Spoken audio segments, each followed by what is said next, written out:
Nah, yang berikutnya adalah tentang adrenal hypofunction. Kalau tadi kelebihan, yang ini kekurangan. Ya, ini kekurangan atau kita sebut sebagai insufisiensi.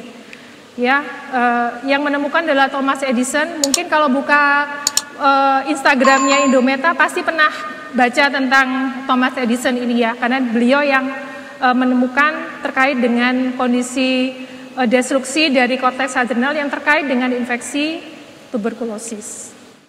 Nah, etiologinya bisa primary, secondary, atau tertiary. Kalau primary berarti kerusakannya memang di korteks adrenal, ya. Sama halnya kalau hipertiroid primer, berarti kerusakannya di kelenjar tiroid. Kalau ini primary adrenal insufficiency, berarti kerusakannya terjadi di kelenjar adrenal, ya. Bisa karena proses autoimun, bisa karena infeksi, ya, atau mungkin karena keganasan. Ya, kemudian yang secondary berarti bukan di kelenjar adrenalnya tapi di sentral. Ya, apakah itu di hipofisis anterior. Kemudian yang tertiary itu biasanya terjadi karena pemberian steroid jangka panjang. Ya, jadi tadi kelanjutannya dari Cushing. Manifestasi klinisnya biasanya insidious onset, ya, berlangsung lama, lambat, ya. Bisa terkena di seluruh sistem organ mulai dari central nervous system sampai muskuloskeletal. Biasanya tanda khas dari primary adrenal insufficiency adalah hiperpigmentasi. Bukan hanya di kulit tapi juga di mukosa, di lidah, ya, seperti contoh pada gambar ini. Ini adalah pasien saya dengan adrenal insufficiency primer karena TB adrenal. Ya, ini algoritmenya. Ya, algoritmenya dipastikan dulu apakah ini tertiary, primary, atau secondary. Kalau tertiary tadi penyebab paling sering adalah karena penggunaan steroid jangka panjang. Ya. Kemudian kalau tidak ada, kemungkinan adalah primary adrenal insufficiency. Biasanya kalau tadi ingat di slide yang awal terkait dengan mekanisme hambatan negatif. Jadi kalau kortisolnya rendah karena adrenal insufficiency, dipastikan ACTH-nya akan meningkat, ya, sebagai kompensasi. Nah, ini kan akan kita melihat. Jadi penyebabnya kira-kira di mana? Apakah primary atau mungkin secondary? Ya, kalau primary berarti di kelenjar adrenal. Nanti kita melihat apakah karena proses autoimun, infeksi, atau yang lainnya. Biasanya dilanjutkan dengan pemeriksaan CT adrenal atau MRI dengan fokus kelenjar adrenal. Ya, terapinya tujuannya adalah untuk mengembalikan normal cortisol secretion, ya, dikatakan antara 5 sampai dengan 8 mg per meter square per hari, ya. Dengan cara apa? Dengan pemberian glucocorticoid replacement. Jadi pilihannya dengan glucocorticoid replacement. Yang first line-nya adalah hidrokortison. Kalau dengan hidrokortison ternyata compliance pasiennya kurang baik karena kita tahu bahwa hidrokortison ini harus diberikan dengan divided dose 2 sampai 3 kali sehari, maka boleh dipertimbangkan dengan pemberian prednison atau prednisolon. Ya, dexamethasone sekali lagi tidak dianjurkan karena half life-nya panjang dan resiko terjadi supresi di HPA. Kemudian mineralocorticoid replacement, ini biasanya obatnya adalah fludrocortison atau Flurinef. Ini obatnya sangat susah dicari di Indonesia. Kalau hidrokortison saya rasa cukup banyak kita jumpai, ya, atau mungkin prednison. Kalau mineralocorticoid biasanya digunakan untuk pasien-pasien dengan Addison disease atau primary adrenal insufficiency dengan self-wasting. Ya, biasanya pada pasien dengan setelah dilakukan bilateral adrenalektomi. Tapi biasanya memang kalau kita melihat tadi dari bagian glucocorticoid, hidrokortison juga punya efek mineralocorticoid. Biasanya dengan hidrokortison saja sudah bisa mengcover kebutuhan mineralocorticoidnya.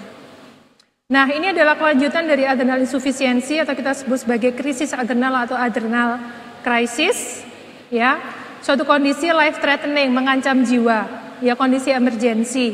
Yang ini harus diketahui oleh semua dokter terkait dengan kondisi yang mengancam jiwa ini. Biasanya terjadi pada pasien-pasien yang sudah menggunakan sudah dengan kondisi adrenal insufficiency menggunakan kronik glucocorticoid, ya. Ada kondisi-kondisi tertentu yang mungkin akan meningkatkan resiko terjadinya adrenal krisis, ya. Nah, ini yang di poin ketiga.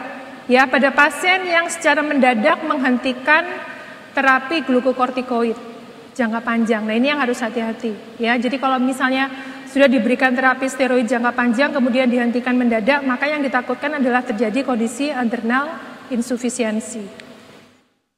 Ini adalah mekanisme patofisiologinya, ya. Biasanya kalau krisis adrenal muncul keluhan hipotensi, kemudian hipoglikemi, pasiennya sering mual muntah, ya, kemudian hiponatremi, ada hiperkalemi. Ya, kalau kita melihat di sini, hampir semua sistem organ penting dalam tubuh kita akan terdampak dari kondisi adrenal krisis. Ya, treatmentnya seperti ini. Nomor 1, pemberian cairan, ya, cairan, kemudian kita berikan replacement glukokortikoid, ya. Kalau kita berencana untuk melakukan evaluasi kadar kortisol, maka sebaiknya jangan diberikan hidrokortison, tapi berikan dexamethasone, ya, karena kalau kita berikan hidrokortison maka pemeriksaan kortisol esok paginya akan terganggu hasilnya, karena biasanya hasilnya akan sangat tinggi, jadi masking, ya, false positif. Jadi kalau misalnya kita besok pagi berencana untuk melakukan pemeriksaan kadar kortisol pagi, maka sebaiknya untuk treatment emergensi jangan diberikan hidrokortison tapi diberikan dexamethasone, ya. Sekali lagi, karena hidrokortison itu sangat mirip dengan kortisol endogen, ya. Kemudian diberikan terapi suportif dan seterusnya.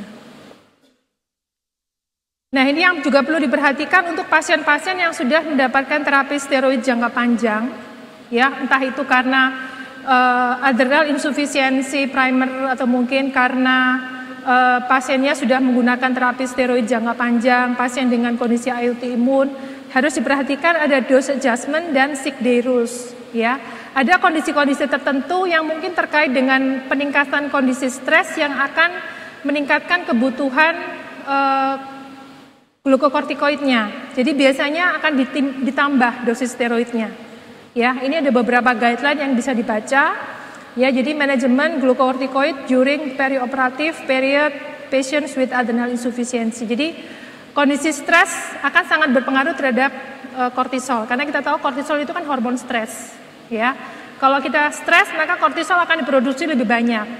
Ya, bisa dibayangkan kalau pasiennya dengan kondisi adrenal insufficiency tidak mampu menghasilkan kortisol dengan kondisi stres, nah itu yang akan meningkatkan resiko morbiditas maupun mortalitas.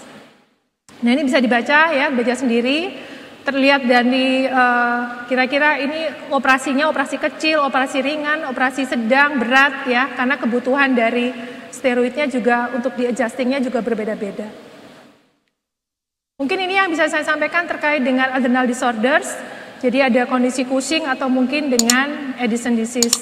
Terima kasih, semoga bermanfaat. Demikian yang bisa saya sampaikan.